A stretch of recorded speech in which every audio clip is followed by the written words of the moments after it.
আসসালামু আলাইকুম। ওয়েবসাইট শেখার গুরুত্বপূর্ণ ধাপ হচ্ছে ল্যাঙ্গুয়েজ শেখা। আর ল্যাঙ্গুয়েজ শেখার গুরুত্বপূর্ণ ধাপ হচ্ছে ক্রুড অপারেশন শেখা। আমাদের যে ক্রিয়েট, রিড, আপডেট, ডিলিট, এটাকে সংক্ষেপে ক্রুড বলা হয়। যে কোনো ল্যাঙ্গুয়েজে এই জিনিসটা শেখা জরুরি। Create, read, update, delete. ক্রিয়েটটা কীভাবে করে হয়? যখন আমরা কোনো নতুন ডাটা অ্যাড করি, তখন ওই ডাটাটা ইনপুট থেকে যায় হচ্ছে ডাটাবেজে। কোথায় যায়? ডাটাবেজে যায়। ডাটাবেসে যা যোগ হয়।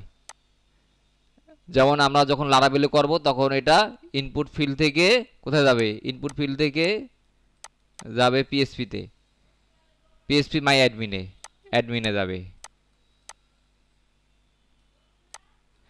এই অ্যাডমিনে যাবে। এটা হচ্ছে ক্রিয়েটের ক্ষেত্রে। এটা কি? এটা ক্রিয়েটের ক্ষেত্রে। যখন রিড করব তখন কি করব? তখন জাস্ট ওই ডাটাটা এই অ্যাডমিন থেকে সে নিয়ে আসবে। কোথায় নিয়ে আসবে? ওয়েবসাইটে নিয়ে আসবে। শুধুমাত্র ওয়েবসাইটে ভিউ হবে। এই ভিউটাকে বলা হয় রিড। আবার যখন কোনো আমার ডাটা যখন ইনপুট দিয়ে ইনপুটের মাধ্যমে কি করব আমরা? চেঞ্জ করব। অর্থাৎ আগে ছিল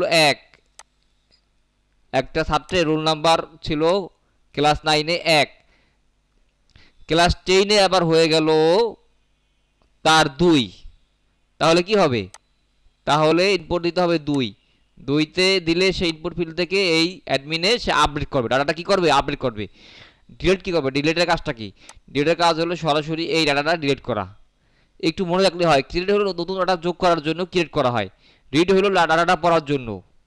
আর আপডেট হলো ওই ডাটাটা আপডেট করার জন্য। যেমন 1, 2, 3, 4, 5 সংখ্যাগুলো যদি আমি একটি পর একটি দেই, আপডেট করি, এটাকে বলা হয় আপডেট করা। এই আপডেটটা চেঞ্জ হবে আর কি। আর ডি হচ্ছে ডিলেট। ডিলেটের মাধ্যমে ডাটাগুলো ডিলিট করতে পারবো। এটা হচ্ছে মূল ক্রুড শিক্ষা। এটা খুবই গুরুত্বপূর্ণ।